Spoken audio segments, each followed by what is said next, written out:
어떤 사람이 이제 내가 지금까지의 삶을 청산하고 내가 교회를 다녀야 되겠다, 새로운 삶을 시작해야 되겠다, 이런 마음을 가지고 교회를 다니기 시작을 했습니다. 그래서 이 사람이 교회에 등록도 하고 목사님하고도 인사하고 그렇게 교회를 다니기 시작했는데 갑자기 이 사람이 한동안 교회에 보이지 않는 겁니다. 그래서 이상하게 생각한 목사님이 이 사람이 잘 지내고 있는지 아니면 어떻게 지내고 있는지 알기 위해서 그 사람을 찾아갔습니다. 그렇게 해서 요즘 왜 교회 안 나오냐고 물어보니까 그 사람이 솔직하게 대답을 했습니다. 사실 제가 새로운 삶을 시작하려고 했는데 제 삶이 지금 엉망입니다. 제가 지금 결혼 관계에 너무 큰 문제가 있고 결혼에 문제가 있다 보니까 원래 있었던 그 알코올 중독에 다시 빠져서 지금 술 때문에 허덕이고 있습니다. 제가 이 모든 문제를 해결한 다음에 다시 교회를 가겠습니다. 지금 너무 힘듭니다. 그런 이야기를 했고 그 말을 들은 목사님께서 이렇게 대답을 합니다. 우리가 샤워하기 전에 몸을 깨끗하게 할 수 있습니까?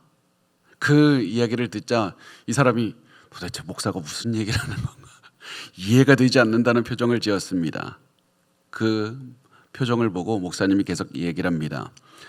우리는 먼저 삶을 깨끗하게 한 다음 예수님께 갈 수는 없는 겁니다. 예수님이 없으면 우리의 삶을 깨끗하게 할 수 없기 때문에 그렇습니다. 샤워를 한 다음에 몸이 깨끗해지듯이 예수님을 믿은 다음에 우리의 삶은 변하게 되는 겁니다. 예수님이 우리를 깨끗하게 씻어주시고 예수님이 우리의 삶을 변화시켜 주시는 겁니다. 예수님께서 성도분의 삶을 정리해 주실 것이고 모든 중독으로부터 자유롭게 해주실 겁니다. 먼저 문제를 해결한 다음에 예수님께 오는 것이 아니라 예수님께 가면 문제가 해결이 됩니다. 그래서 우리 목욕하기 전에 우리 자신을 깨끗하게 하려고 노력할 필요가 없다. 여러분, 이 사실을 우리가 기억했으면 좋겠습니다. 많은 분이 문제가 있어서 예수님께 나중에 나옵니다. 문제부터 해결하고 예수님께 나온다고 말을 합니다. 우리가 지금 필요한 것은 있는 모습 그대로 예수님께 나아가면 되는 겁니다. 그러면 예수님께서 죄 있는 모습 그대로 나아가면 우리를 용서해 주시고 우리를 변화시켜 주신다는 사실입니다. 이게 놀라운 겁니다. 우리가 예수님께 나아가기 위해서 깨끗해져야 되는 것이 아닙니다. 죄 있는 모습 그대로, 문제가 많은 모습 그대로, 악한 생각과 더러운 삶을 살았던 그 모습 그대로 우리의 과거는 지우지 못합니다. 우리의 마음속에 있는 모든 악한 것들을 지우지 못합니다. 그럼에도 불구하고 그 있는 모습 그대로 예수님께 나아가면 예수님께서 우리 용서해 주시고 깨끗하게 해주시고 변화된 삶을 살게 해주시는 겁니다. 그래서 교회에 가면 그렇게 나쁜 사람들이 많은 거예요. 세상 사람들이 교회를 비난하지 않습니까? 교회에 갔는데 왜 이렇게 악한 사람이 많냐고.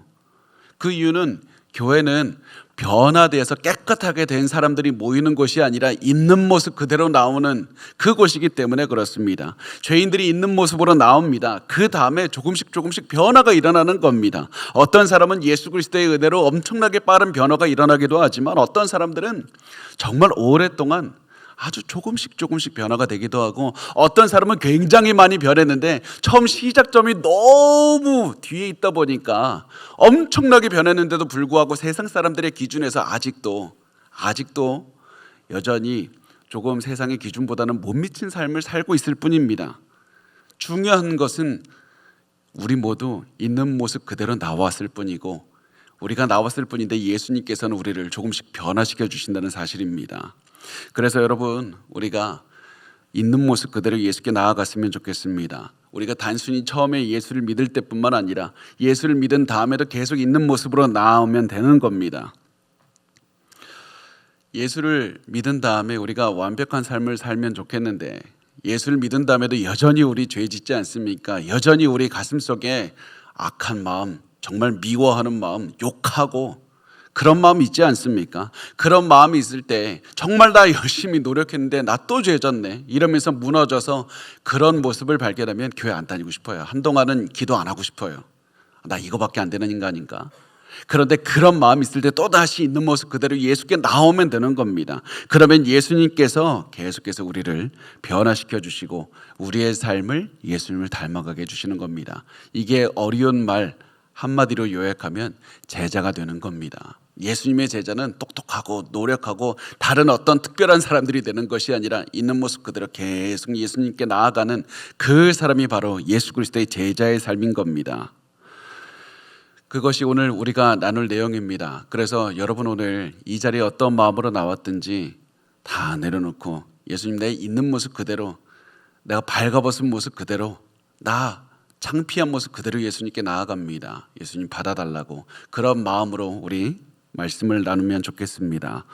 마가복음 9장 1절에서 3절에 이 말씀은 이렇게 시작을 합니다. 예수께서 배에 오르사 건너가 본 동네에 이르시니 침상에 누운 중풍병자를 사람들이 데리고 오거늘 예수께서 그들의 믿음을 보시고 중풍병자에게 이르시되 작은 자여 안심하라 내 죄사함을 받았느니라. 어떤 서기관들이 속으로 이르되 이 사람이 신성을 모독하도다. 자, 우리가 지난 시간에 기억하시죠?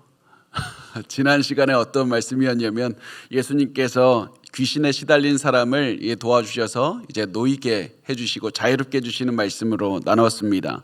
그런데 그때 예수님이 도와주셨고 돼지들이 대신 좀 피해를 봤는데 그것을 본 사람들이 예수님이 함께 있으면 우리 재산상의 피해를 입겠다. 그래서 예수님을 환영하고 우리 더 도와달라고 하는 것이 아니라 예수님 좀 나가달라고, 다른 지역으로 가라고 그렇게 해서 요청을 했고 예수님께서는 제자들과 함께 갈릴리 호수를 건너서 가버나움으로 이제 돌아오게 됩니다. 이 가버나움에는 베드로의 집에 있었을 것이고 예수님께서는 베드로의 집에 머물면서 사람들을 가르치시고 이렇게 사역을 하시게 됩니다. 이렇게 해서 예수님께서 이 어떠한 지역에 머물고 또 어디에 머물고 예수님께서 질병도 고치고 귀신도 쫓는다는 소식을 들은 이 사람들이 많이 있었는데 그 중에 4명이 있었습니다. 이 4명 사람들에게는 움직이지 못하는 중풍병에 걸려서 사지가 마비가 되어서 움직이지 못하는 친구가 있었습니다. 이 사람들은 예수님께서 자신의 이 중풍병 걸린 친구를 고칠 수 있다는 확신이 들었습니다. 그래서 이 친구를 데리고 가야 되는데 도저히 갈 방법이 없으니까 침상에 눕힌 다음 침상을 들고 예수님께 이 친구를 데리고 간 겁니다. 그렇게 해서 예수님이 계신 집에 도착을 했는데 사람들이 너무 집에 가득해서 예수님께 다가갈 수가 없었습니다. 그래서 이 사람들은 돌아갈 수 있었지만 예수님에 대한 믿음이 있어서 예수님께서 자신의 친구를 고칠 수 있다는 그 확신을 가지고 있었기 때문에 포기하지 않았고 예수님께서 가르치고 있는 그 집의 지붕을 뚫어버리고 그리고 구멍 낸 다음에 거기에 자신의 친구 환자를 내려보내서 예수님께서 고치겠다는 겁니다. 그 내려온 위에서부터 내려오는 그 환자를 보시고 예수님께서 뭐라고 말씀을 하냐면 안심하라 아들아 내 죄를 용서받았다 이렇게 말씀을 하는데요. 예수님께서 이 사람에게 갑자기 사람들은 어떻게 생각을 했을 거냐면 야 너의 질병을 내가 고쳐주겠다 이렇게 말씀할 것으로 예상을 했겠지만 예수님 갑자기 너 질병 고쳐졌다는 얘기하지 않고 너의 죄를 용서받았다고 말씀을 하는 겁니다. 왜 그렇게 할까요?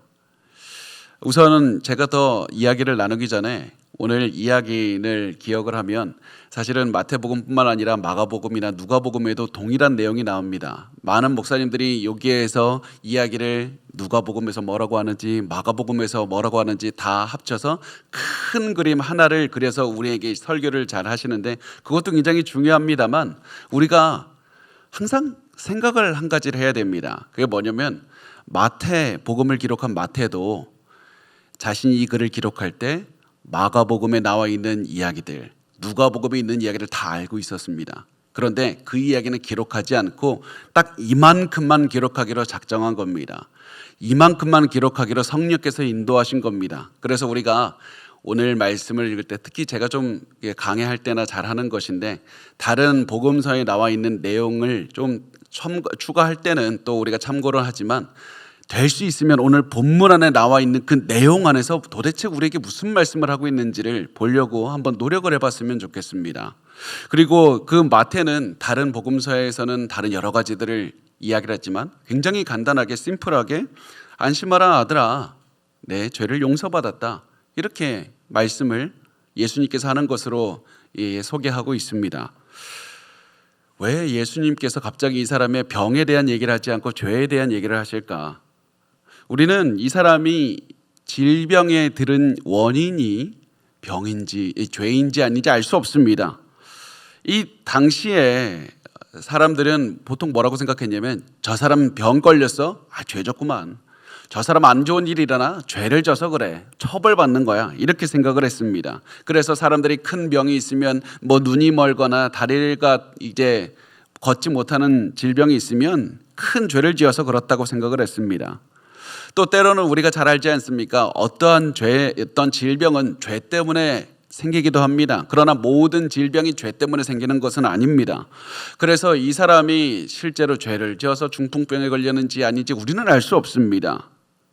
그렇지만 이 사람은 주변 사람들이 저 사람 죄 져서 저렇게 질병에 걸린 것이다 이런 손가락질을 받았을 것이고, 그래서 이 사람은 육체의 고통과 심리적 고통도 같이 겪었다는 사실입니다. 그런데 이 사람에게 예수님께서 너의 죄를 용서한다고 말씀을 해주신 겁니다.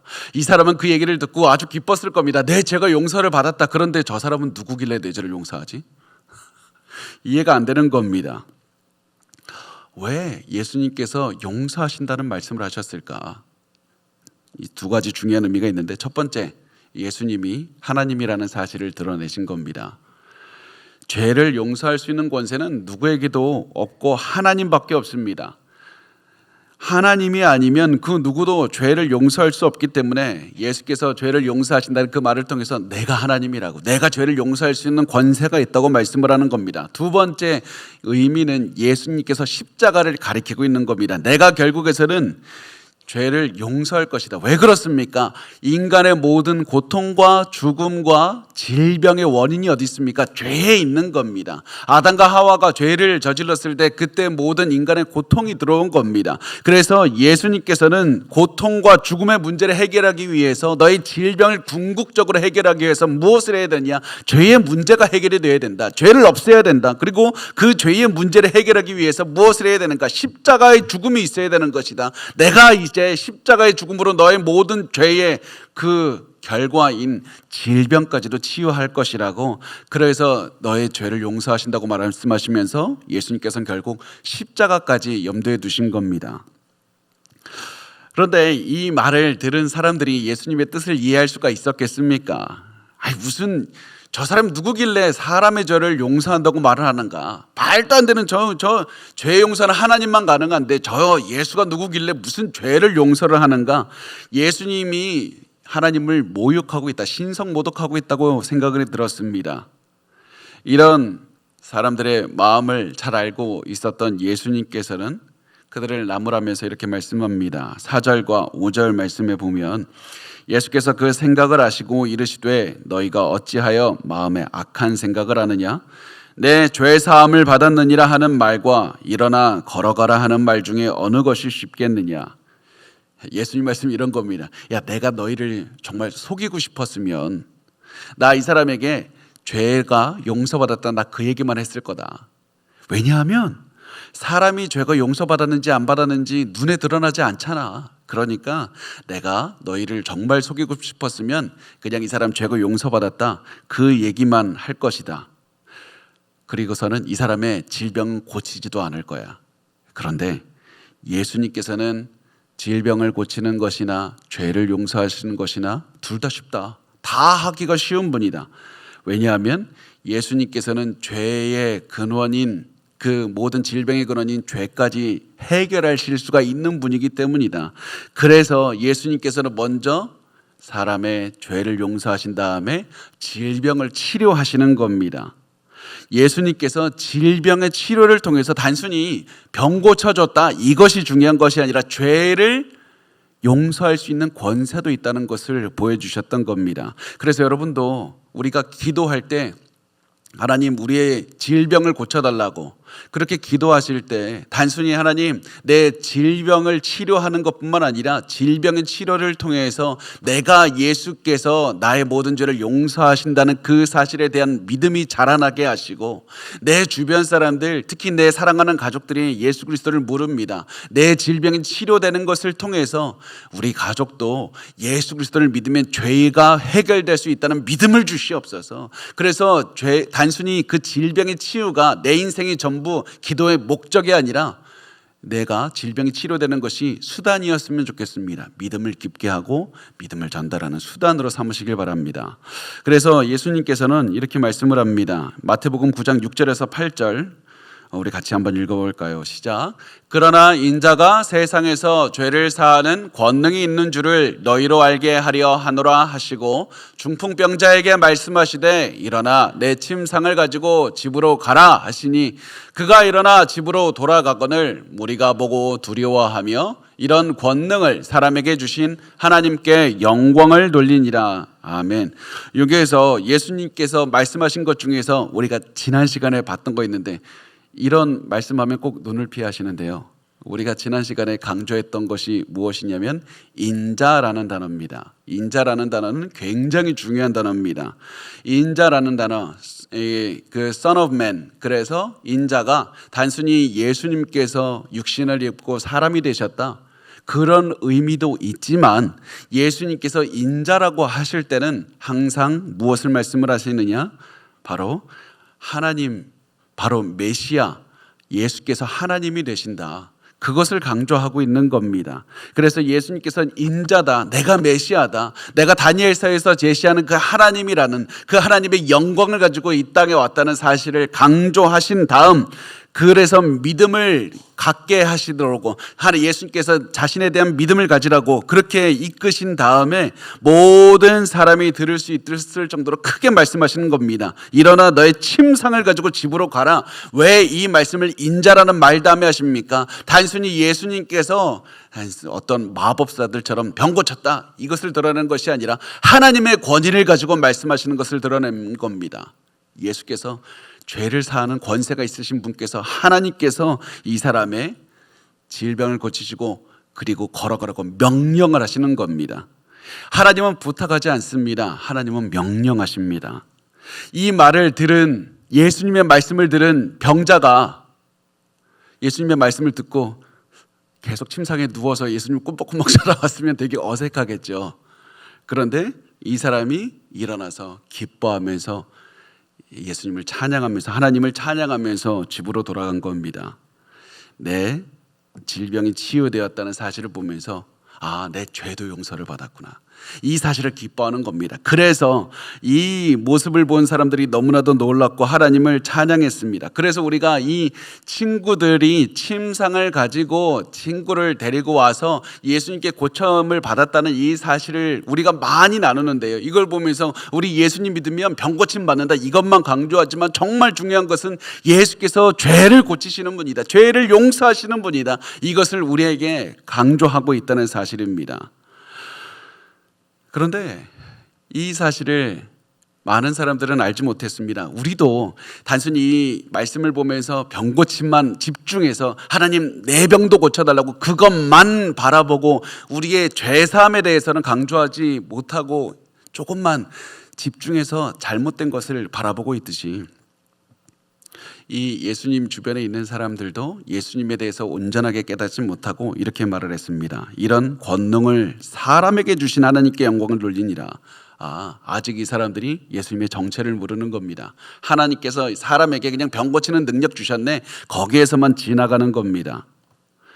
예수님은 하나님이시기 때문에 병과 죄를 고치신다는 사실을 강조하고 있고, 우리도 이 말씀을 볼 때마다 예수 그리스도 안에서 죄가 용서를 받는다, 그래서 기뻐하며 우리도 감사하며 찬양해야만 되는 겁니다.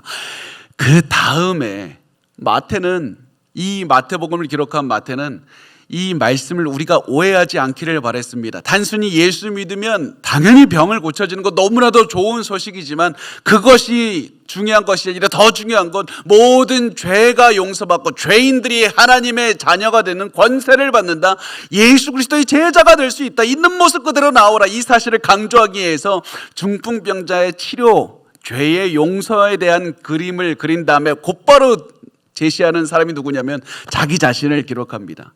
내가 등장하는 겁니다. 내가 용서받았다. 내가 중풍병자의 죄를 용서하신 예수께서 내 죄도 용서하셨다는 사실을 강조하고 있는 겁니다. 그것이 9장 9절의 말씀에 나타나는데, 예수께서 그곳을 떠나 지나가시다가 마태라는 사람이 세관에 앉아 있는 것을 보시고 이르시되 나를 따르라 하시니 일어나 따르니라. 예수님께서 이제 길을 가시다가 이 마태복음을 기록한 이 마태를 보셨는데, 마태가 세관에 앉아 있었다고 말을 합니다. 세관에 앉아 있었다는 것은 이 사람이 세리였다는 것이고 세금 걷는 사람이었다는 것을 드러내고 있습니다. 우리가 사실 신약 성경을 나누면 세리가 나올 때마다 계속 듣는 얘기죠. 세리는 나쁜 사람, 세리는 배신자, 민족의 배신자, 두려움의 대상. 세리가 이렇게까지 미움을 받았던 이유는 로마, 이 이스라엘을 다스리던 억압하던 로마의 거기에 같이 이제 협조해서 돈을 걷는 사람이었다. 그것만은 아니었습니다. 세리는 우선은 장부를 기록하고, 그 당시는 문맹률이 굉장히 높았겠죠. 그래서 그 당시에 엘리트였습니다. 또 세금을 걷고 있다 보니까 많은 지역의 언어를 쓸 줄 알았고, 그리고 큰 부자였습니다. 그래서 엘리트이자 큰 부자였던 겁니다. 그런데 이 사람들이 어떻게 큰 부자가 되었을까? 우선 보면 로마 정부에서는 야, 이만큼만 내, 이만큼 내면 된다, 그렇게 해서 세금을 거두려고 하면 세리에게는 특별한 이 권력이 하나가 있었는데, 그게 뭐였냐면 자기가 물건을 보고 야, 여기에서 소득의 10% 내시오라고 할 때 이 물건의 가치가 얼마인지를 알아야 되잖아요. 가치를 자기가 정하는 거예요. 그래서 이거 보니까 이거 100만 원짜리 보고 1000만 원이네, 여기에서 10% 내시오, 그러면서 돈을 다 뜯어갈 수가 있는 겁니다. 진짜 나쁜 놈이죠. 그렇게 해서 세리들이 그러니까 욕을 먹었던 거고, 정해진 금액만 로마 정부에 바치고 나머지는 자기가 다 가져갔습니다. 그래서 사람들이 너무 미워했고, 회당에서 같이 예배도 안 드리겠다고 추방했고, 사람들은 강도와 살인자 똑같이 세리를 취급했던 겁니다. 아무도 세리였던 마태와 관계를 맺고 싶지 않았습니다. 이런 마태에게 예수님이 걸어가고 있었습니다. 예수님이 걸어가고 있었고, 그 모습, 자기에게 다가오고 있는 예수님을 보자 마태는 무슨 생각을 했겠습니까? 덜컥 겁이 나는 겁니다. 저분 누구도 두려워하지 않는 분인데, 내가 저분 누군지 잘 아는데, 내가 저분 메시지도 들어봤는데, 저분 메시지를 들으니까 가슴을 후벼 파는 굉장히 놀라운 메시지를 하셨고, 내가 그분의 메시지를 들을 때마다 너무 가슴이 아프고 내가 죄를 짓고 있다는 사실을 깨달았지만 나 도저히 못 돌아서겠어서 나 또다시 쇠관에 앉아 있는데 저분이 왜 나한테 오시나? 저분 나한테 나무라시고서 너 왜 이렇게 사냐고 꾸짖으시면 어떻게 하나? 그런 생각을 하면서 벌벌벌 떨고 있었을 겁니다. 그런 마태에게 예수님께서 이렇게 말씀합니다. 나를 따르라. 이 말씀을 듣고 사람들이 더 놀랐을 겁니다. 아니, 죄를 지적하실 줄 알았는데 나를 따르라니요. 그래서 이 사람들이 마태만 보면서 너 따라간다고 말하기만 해봐, 그러면서 보고 있는데, 이 마태가 지체하지 않고 모든 것을 버리고 예수님을 따라갔다는 사실, 이것을 드러내고 있습니다. 여기에서 중요한 게 뭡니까? 예수님께서 마태에게 너 내 제자가 되려면 너 좀 깨끗해져야 되겠다, 너 좀 너무 더럽다, 너가 세리직을 버리고 너 돈 다 갖다가 사람들에게 나눠주고 너 좀 경건하게 금식도 한 일주일 하고 그리고서 나를 찾아오면 내가 제자로 받아줄게, 이렇게 하지 않은 겁니다. 예수님께서는 죄인의 삶을 살고 있는 마태를 찾아가서 너 있는 모습 그대로 나에게 나오라, 나를 따르라, 그렇게 말씀하셨던 것이고, 마태를 있는 모습 그대로 받아주신 예수님, 죄인인 모습 그대로 받아주신 예수님, 아무런 조건 없이 너가 그 있는 있는 자리에서 나를 따르기만 한다고 말씀을 하신 겁니다. 그래서 마태는 이 모습을 우리에게 보여주면서 우리에게도 강력한 메시지를 전달하는 겁니다. 누가 되든지 나 같은 죄인도 그대로 따르라고 말씀하신 예수께서는 당신들도 따르라고 말씀을 하고 있다고. 저 중풍병자보다 더 큰 죄를 짓고 살아가던 나 같은 사람도 구원을 받았는데 당신들도 있는 모습 그대로 그 있는 자리에서 예수를 따라가기만 하면 예수께서 우리를 받아주실 뿐만 아니라 변화된 삶을 살게 해주신다. 여러분, 그래서 우리가 예수를 따라야 됩니다. 그런데 우리가 이때 하는 실수가 무엇이냐면, 오해가 무엇이냐면, 그래 내가 예수를 따르기로 결심했다. 내가 그러므로 이제 일주일에 예배 2번 드리면 되죠. 예수님, 내가 일요일에 놀러 안 가고 예배 1번 드렸고요. 오늘 수요일에도 왔어요. 이제 나머지 시간은 내가 자유롭게 쓰겠습니다.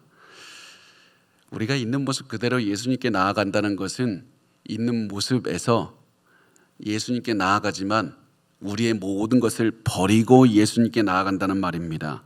한 발은 세상에 걸치고 한 발은 예수께 걸치고 그렇게 한다는 것이 아니라 내 전부를 예수만을 따르는 데 드린다는 것을 의미합니다. 그것이 마태가 보였던 선택이었습니다. 마태가 세리직을 버리고 예수님을 따라간다는 것은 베드로가 금을 버리고 예수님 따라가는 거 좀 달라요. 우리가 베드로의 그 모습, 예수님을 따르는 선택을 폄하할 수는 당연히 없지만 이 마태가 세리직을 버리고 예수님을 따른다는 것은 정말 다릅니다. 이 베드로는 그물을 버리고 예수님을 따르지만 다시 어부로 돌아갈 수 있었습니다. 실제로 예수님을 따르면서도 이제 어부 그것을 할 수가 있었고, 나중에 보면 이제 예수님이 십자가에 못 박히신 다음에 또 나는 물고기 잡으러 간다 이런 말씀이 있지 않습니까? 그런데 마태는 세리직을 버린 다음에 다시 세리직으로 돌아갈 수 없어요. 자기의 가장 좋은 돈 많이 벌어주는 그 직업을 아예 버리고 돌아갈 길이 없이 예수님만 따라간다는 겁니다. 제가 또 실제로 제가 그 신학교를 다닐 때 미국에서 그런 친구를 만났습니다. 그 친구가 자기 신학교에 오기 위해서 그 변호사 자격증 다 반납하고 왔다고. 그래서 제가 뭐라 그랬겠습니까? 왜 그렇게 했냐고. 아니 그 목사님도 하고 변호사도 하면 얼마나 좋아요. 그러게, 야 나는 중간에 그만뒀는데 야 너는 해갖고 그거 왜 그러니. 이 친구의 말은 내가 변호사 자격증이 있으면 목회가 힘들 때 돌아갈 것 같아서 내가 돌아갈 다리 자체를 끊어버렸다고. 우리가 예수만을 따른다는 것은 돌아갈 다리를 끊어버리는 겁니다. 예수만 따르는 겁니다. 예수를 따르기 위해서 내 좋은 수입과 내 좋은 어떤 지위 같은 것도 포기를 하는 겁니다. 그렇게 해서 예수를 따르면 있는 모습 그대로 그 자리에 예수를 따르면 변화된 삶을 누리게 되는 겁니다.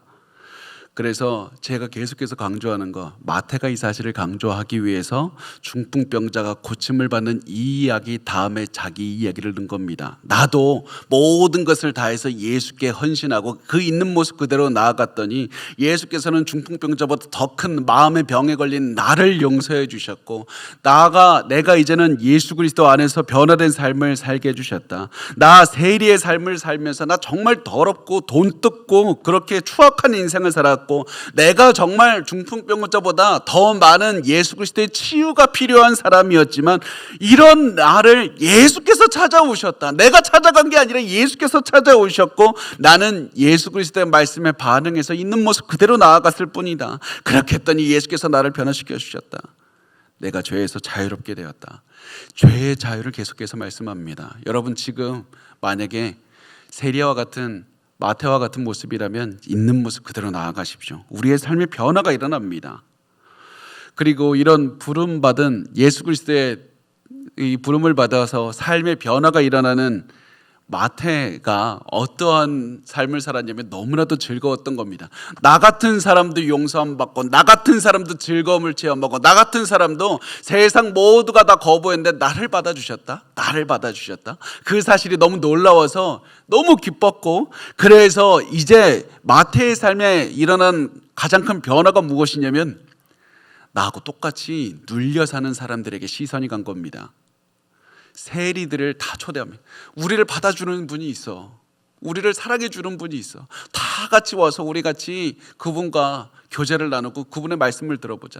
여러분, 여러분 고난 가운데 여러분이 있는 이유, 내가 너무 눌려서 살았고, 내가 분노 가운데 살았고, 내가 음란한 가운데 살았고, 내가 알코올 중독 때문에 예수를 바라보지 못했지만 그 있는 모습 그대로 예수께서 나를 불러주셔서 삶의 변화가 일어난 분이 많이 있지 않습니까? 우리가 과거에 왜 그 죄의 모습, 왜 눌려 살았고 힘들게 살았고 그 자리에서 예수님이 불러주셨는지 아십니까? 여러분과 똑같은 고난 가운데 있는 사람들이 있기 때문에 그렇습니다. 죄에 눌려 사는 사람들이 있기 때문에 그렇습니다. 나를 통해서 예수 믿으면 죄를 이겨낼 수 있다고, 예수 믿으면 나처럼 즐겁게 살 수 있다고, 예수 믿으면 열등감에 눌려 살지 않고 기뻐하며 살 수 있다고, 우리를 그 과거의 그 고난 가운데서 우리를 끄집어내 주신 겁니다. 여러분, 그것이 여러분의 삶의 간증으로 나왔으면 좋겠습니다. 여러분을 주변에 어렵게 살아가는 사람들을 보시고 그들을 끄집어냈으면 좋겠습니다. 이것이 마태의 인생에서 드러난 모습이었습니다. 마태복음 9장 10절과 11절에 이렇게 말씀을 합니다. 예수께서 마태의 집에서 앉아 음식을 잡수실 때에 많은 세리와 죄인들이 와서 예수와 그의 제자들과 함께 앉았더니 바리새인들이 보고 그의 제자들에게 이르되 어찌하여 너희 선생은 세리와 죄인들과 함께 잡수시느냐.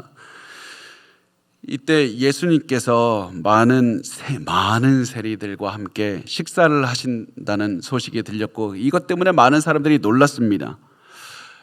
제가 그래서 자주 하는 말이 있는데요, 이 당시에, 예수님 당시에는 테이크아웃 식사가 없었습니다. 맥도날드 드라이브 스루가 없었어요. 무슨 얘기냐면 먹는다는 의미가 굉장히 중요했다는 겁니다.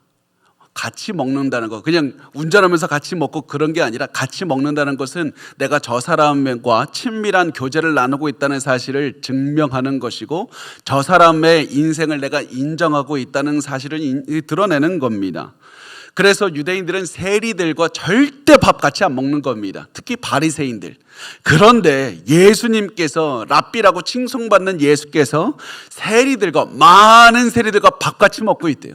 그러니까 이 바리새인들이 이해할 수가 없었습니다. 예수님께서 병든 자나 죄인들이나 있는 모습 그대로 받아주시는 그 엄청난 사랑의 모습을 바리새인들이 이해할 수가 없었습니다. 바리새인들이 무슨 생각을 했냐면, 먼저 사람이 노력해서 율법을 공부하고 회개하고 하나님의 도움이 필요하지만 그렇게 해서 자신이 변화가 되면 그때 하나님이 받아주신다, 이렇게 생각을 했는데 예수께서 왜 있는 모습 그대로 받아주실까? 그래서 그들이 이렇게 질문합니다. 왜 예수님은 죄인들과 함께 시간을 보내시고 밥을 같이 먹느냐? 그런데 이게 너무 웃긴 것은 이 사람들이 이 질문을 예수님께 한 것이 아니라 제자들에게 했다는 겁니다. 야, 너희 선생님 봐봐, 저거 죄인들하고 같이 밥 먹어. 왜 이렇게 할게요? 예수님과 사이를 갈라놓으려고. 예수님이 너무 예수님을 공개적으로 망신을 주는 거에 실패하니까 제자들에게 꼬드겨서 너희 선생님 봐라, 죄인들하고 함께 있다. 그런데 이런 공격을 드러내는 이유는 우리 그리스도인들도 많은 이 공격에 넘어가지 않습니까? 너희 주변에 있는 사람들 얼마나 악한지 보라고. 저 사람 보라고. 이게 사람 있네? 저 사람 보라고. 손가락질을 이렇게 잘해야 됩니다. 사실 그래서 우리 그리스도인들도 다른 사람 볼 때 저런 사람이 다 있어. 저 사람 하나님 받아줬겠어. 저런 인생을 살아가나. 그런데 이 마태가 이것을 기록하고 예수님의 공격에 대한 이 수단으로 이런 말을 썼다는 것을 통해서 우리에게 드러내는 것이 무엇이냐면, 너희도 마태처럼 중풍병자처럼 죄인이었다는 사실을 기억하라. 죄인이었다는 사실을 기억하라. 너희 예수 만나기 전에 얼마나 악한 사람이었는가. 사실은 저도 비록 하나님께서 저의 용서하심을 체험하고 기뻐하며 살지만 저 과거에 정말 많은 나쁜 생각이나 나쁜 짓도 했고 비열하고 악한 그런 사람이었다는 것을 제가 사실 똑똑하게 기억하고 있습니다. 비록 지금도 똑바로 살지 못할 때가 많지만 저 과거에도 정말 잘못된 인생을 많이 살았던 겁니다. 그래서 저는 예수 믿으면서도 사실은 목회자가 된다는 것은 다른 분들의 더 악한 모습이나 죄인된 모습을 더 잘 볼 수 있다. 말씀을 더 자꾸 보니까 그것을 더 잘 볼 수 있게 되는 그런 위치에 있는 사람인데요. 그러다 보니까 더 쉽게 판단할 수 있고 더 쉽게 저 사람 왜 저렇게 사나 욕할 수도 있지만 그렇게 도저히 살 수가 없습니다. 왜냐하면 제 과거에 어떤 상황에서 예수님이 저를 붙들어 주셨는지 저를 이끌어 주셨는지 알고 있기 때문에 그렇습니다. 저를 변화시켜 주신 예수 그리스도의 사랑을 기억할 수밖에 없기 때문에 그렇습니다. 그래서 여러분도 사실 주변에 저 사람은 뭐 교회를 오래 다녔는데 저렇게 인상을 사냐, 그렇게 생각이 들 때 판단하지 마시고 나 같은 사람도 구원해 주시고 변화시켜 주신 예수님 저 사람도 만나 주시고 변화시켜 주실 줄 믿습니다. 나도 예수의 도움이 아니면 한순간도 살아갈 수가 없으니 저 사람도 도와달라고, 그런 마음으로 우리 바리새인들과 같은 모습 버리고 예수 그리스도를 계속해서 따라갔으면 좋겠습니다. 그래서 예수께서는 우리 이렇게 말씀을 하는 겁니다. 이제 우리가 읽을 말씀을 통해서 너희는 하나님의 도움이 항상 절실하게 필요한 사람들이라는 사실을 기억해라. 그 말씀을 하기 위해서 마태복음 9장 12절과 13절 말씀합니다. 우리 같이 읽겠습니다. 시작. 예수께서 들으시고 이르시되 건강한 자에게는 의사가 쓸데없고 병든 자에게라야 쓸데가 있느니라. 너희는 가서 내가 긍휼을 원하고 제사를 원하지 아니하노라 하신 뜻이 무엇인지 배우라. 나는 의인을 부르러 온 것이 아니고 죄인을 부르러 왔노라 하시니라. 아멘. 예수님께서 여기에서 굉장히 중요한 말씀을 하시는데 첫 번째 하시는 말씀이 무엇이냐면 예수님이 의사라는 겁니다. 의사이기 때문에 내가 병든 사람도 고쳐준 거야. 의사이기 때문에 죄도 고쳐준 것이다. 영적인 병인 죄까지도 예수께서 고쳐주신 것이다. 두 번째 중요한 것은 그 예수님의 의사인 예수님의 치료를 받을 사람들은 어떤 사람들이냐? 나 자격 없어요 라고 하는 사람들이다. 나 예수님의 치료를 받을 자격 자체가 없는 죄인에 불과하다고 이 사실을 체험하고 고백하는 사람들, 그래서 예수님께 의지하는 사람들만 고쳐주신다.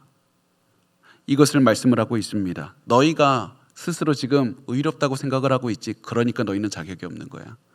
예수님은 내가 죄인이라서 예수님께 손을 뻗습니다. 이 사람들만 고쳐주시고 받아주신다고 말씀을 합니다. 그러면서 예수께서 이렇게 말씀합니다. 내가 긍휼을 원하고 제사를 원하지 아니하노라 하신 뜻이 무엇인지 배우라. 지금 이 성경 학자들에게 너희 좀 성경 좀 알아라, 성경 뜻 좀 배워라, 이러면서 강하게 질타하시는 겁니다. 뭐라고 하십니까? 내가 긍휼을 원하고 제사를 원하지 않는다. 제사가 무엇이냐면 단순히 예배가 아니라 하나님 앞에 종교 행위, 어떤 의미도 없는 종교 의식, 이런 것들 하지 말고 하나님의 자비와 긍휼을 하나님께서 원하신다. 그 마음을 가지고, 하나님의 마음을 가지고 하나님을 섬기는 그 삶이 중요한 것이다. 너희는 왜 가슴은 비어있고 왜 자꾸 종교적인 행위만 하려고 하느냐. 하나님께서 원하시는 마음은 상한 마음, 상한 심령. 나는 영적으로 파괴됐고 나는 영적으로 아무것도 할 수 없습니다. 내 노력으로는 구원받을 수 없으니 나를 불쌍히 여겨달라고. 그 마음으로 하나님께 나와서 도움을 구하는 사람들, 이것이 바로 예수께서 그 사람들에게 가지고 있는 긍휼의 마음, 자비의 마음, 사랑의 마음이고 너희가 그 마음을 가져야 된다. 그리고 너희 바리새인들은 이 율법의 선생들이지 않느냐. 너희가 가져야 되는 마음이 이런 마음인데 너희는 이런 마음을 가지고 있지 않다. 자비의 마음, 긍휼의 마음을 가지고 있지 않다. 그러므로 너희부터 회개하고 하나님의 마음을 품으라. 하나님 앞에 죄를 용서를 구하고 나는 자비가 필요합니다. 나는 하나님께 용서받을 자격이 없는 사람입니다. 그러면서 예수께서는 이렇게 말씀을 하시는 겁니다. 내가 의인을 부르러 온 것이 아니고 죄인을 부르러 왔노라. 이 바리새인들은 자신들이 죄인인지를 몰랐기 때문에 용서를 받지 못하고 그랬기 때문에 예수께서는 너희가 죄인이라는 사실을 인정하고 하나님 앞에 자비를 구하라. 이게 참된 제자의 모습이라는 겁니다. 이것을 통해서 마태가 우리에게 말씀하고 있는 것이 무엇입니까? 마태복음이 우리에게 전달하고 있는 것은 예수께서는 그러니까 자신과 같은 세리를 위해서도 이렇게 바리새인들과 맞서 주셨고 죄인을 품어 주셨다. 그러므로 나보다 깨끗한 여러분이지 않느냐, 나 같은 죄인도 용서해 주시지 않았느냐. 그러므로 나 같은 사람도 죄저로 받아주신 예수님께서 여러분도 거부하지 않으시고 받아주신다. 그러므로 있는 모습 그대로 나오시오. 있는 모습 그대로 나오시오. 이렇게 마태의 세례의 이야기를, 이 세리들을 받아주시고 예수님께서 하시는 말씀을 듣는 사람들 중에 사실은 마음이 좀 불편한 사람들이 있었습니다. 그 사람들이 누구냐면 세례 요한의 제자들이었습니다. 세례 요한이 투옥된 다음에도 예수님을 따른 것이 아니라 이 사람들이 여전히 세례 요한에게 충성하고 예수님의 사역을 보면서 우리 선생님은 감옥에 갇혔는데 저희 예수는 자꾸 사람들이 도망가고 사역이 잘 되네. 질투를 느끼는 겁니다. 그러니까 이 사람들이 이 예수님을 찾아와서 이렇게 질문을 합니다. 14절과 15절 말씀에 이렇게 말씀을 합니다. 그때 요한의 제자들이 예수께 나와 이르되 우리와 바리새인들은 금식하는데 어찌하여 당신의 제자들은 금식하지 아니하니이까? 예수께서 그들에게 이르시되 혼인집 손님들이 신랑과 함께 있을 동안에 슬퍼할 수 있느냐? 그러나 신랑을 빼앗길 날이 이르리니 그때에는 금식할 것이니라. 그러니까 세례 요한의 제자들이 우리 다 금식하는데 예수님과 예수님의 제자들은 왜 금식 안 하냐? 왜 안 하냐? 다시 말하면 이 당시에 여겨지는 경건한 생활, 우리가 만든, 인간들이 만든 경건한 생활 예수 왜 안 따릅니까? 그 얘기했을 때 예수께서는 지금 금식할 때가 아니라 잔치를 벌일 때다. 하나님의 보내신 메시아가 이 땅에 오셨다. 신랑 되신 예수께서 오셨다. 하나님의 사랑과 구원, 죄의 용서가 지금 막 드러나고 있지 않느냐? 지금은 너희가 기뻐할 때다. 신랑 되신 예수께서 오실 때 신부들은 금식하지 않고 즐거워하며 잔치를 벌여야 된다. 결혼식에서 누가 슬퍼하면서 금식하느냐? 예수께서 오셨기 때문에 기뻐해야 된다. 그러나 조금 있으면 예수께서 십자가에 달려서 죄 사하실 것이다. 그 날에는 금식할 것이지만 지금은 아니다. 그러면서 말씀을 하십니다. 마태복음 9장 16절과 17절 마지막입니다. 같이 읽겠습니다. 시작. 생배 조각을 낡은 옷에 붙이는 이가 이는 기운 것이 그 옷을 당기어 헤어짐이 더하게 되며 새 포도주를 낡은 가죽 부대에 넣지 아니하나니 그렇게 하면 부대가 터져 포도주도 쏟아지고 부대도 버리게 됨이라. 새 포도주는 새 부대에 넣어야 둘이 다 보존되느니라. 아멘. 새로운 옷감과 헌옷감 같이 하면 이것이 하나는 오그라들고 하나는 있어서 이제 결국 떨어지고 옷감이 망가지고 또 포도주 이 가죽 부대에 대해서 말씀을 하는데 결국 예수님께서 하시는 말씀은 새로운 시대가 오고 있다. 과거는 지나갔고 낡은 신화는 지나갔고 새로운 시대가 열린다. 예수 그리스도의 말씀을 통해서 죄 용서가 일어나고 있지 않느냐?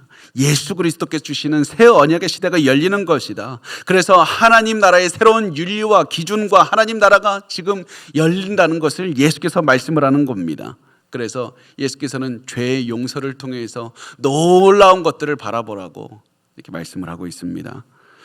오늘 우리가 말씀을 보면서 오늘 말씀의 주제 죄의 용서를 주시는 예수, 있는 모습 그대로 나오면 죄를 용서하실 뿐만 아니라 우리의 삶을 변화시켜 주시는 예수 그리스도를 기억하셨으면 좋겠습니다. 여러분, 그래서 있는 모습 그대로 나오십시오. 모든 것을 버리고 있는 모습 그대로 나오십시오. 여러분, 아직도 내가 예수를 머리로는 아는데 삶으로 아직 삶의 열매가 없다고 여기시는 분 있습니까? 여러분, 제가 설교하다가 그 누구보다도 많이 이제 예수를 믿으라고 권면하는 목사가 아닌가 그런 생각이 들 정도로 여러분에게 예수를 믿지 않는다면 이 시간 결단하라고 주일 설교마다 하지 않습니까? 왜냐하면 제가 목회자의 양심으로 말씀드리게 할 때 많은 분이 교회 생활은 열심히 하는데 믿음이 뭔지를 모르시는 분, 복음이 뭔지를 모르시는 분, 내가 예수를 믿는 게 뭔지 그거를 모르는 분이 너무 많아요. 제가 그래서 사실 걱정될 때가 많습니다. 제가 그렇다고 계속 같이 말씀드리는 건 그렇다고 내가 이미 받은 구원을 의심하라는 얘기가 아니라 내 삶에 나는 왜 한 번도 죄의 용서 때문에 기뻐해 본 적이 없을까? 왜 나는 내 인생은 마태처럼 삶의 변화가 일어나질 않을까? 한 번도 경험해 본 적이 없는데 내가 예수를 믿은 다음에 5년, 10년이 지나도 나 여전히 동일한 모습이지 않습니까? 그러면 내가 예수 믿은 적이 없는 겁니다. 예수를 믿으면 삶의 변화가 일어나게 되어 있습니다. 그래서 만약에 그런 변화를 체험해 본 적이 없다면 여러분 솔직하게 있는 모습 그대로 예수께 나와서 예수님 나를 좀 도와달라고, 나 안 된다고, 나 영적으로 파산했습니다, 나의 능력으로 도저히 살아갈 수가 없습니다, 도와달라고 기도하십시오. 그렇게 있는 모습 그대로 나오시고 모든 것을 버리고 예수님을 따르시면 됩니다. 그리고 마지막 한 가지만 더, 여러분 주변에 있는 도움이 필요한 사람들이 있습니다. 그 사람들을 찾아가서 그 사람들에게도 말씀해 주십시오. 많은 분이 양심의 가책, 죄책감을 가지고 나 따위가 내가 예수를 믿는데 나 또다시 죄 저질렀어, 또다시 증오했어, 또다시 범죄했어, 또다시 음란한 생각했어, 또다시 내가 재정적으로 죄를 지었어, 이러면서 자책하면서 나오지 못하는 분이 너무나도 많이 있습니다. 그분들에게 여러분 찾아가셔서 있는 모습 그대로 나오라고, 나도 죄인인데 나를 예수께서 용서해 주시고 오늘도 내가 예수께 나아간다고, 우리 같이 나아가자고, 이렇게 손을 붙잡고 같이 나아가셨으면 좋겠습니다. 그럼 예수께서 마태의 인생을 변화시켜 주시고 중풍병자 인생을 변화시켜 주시고 제 인생을 변화시켜 주신 예수께서 여러분의 인생도 변화시켜 주실 겁니다.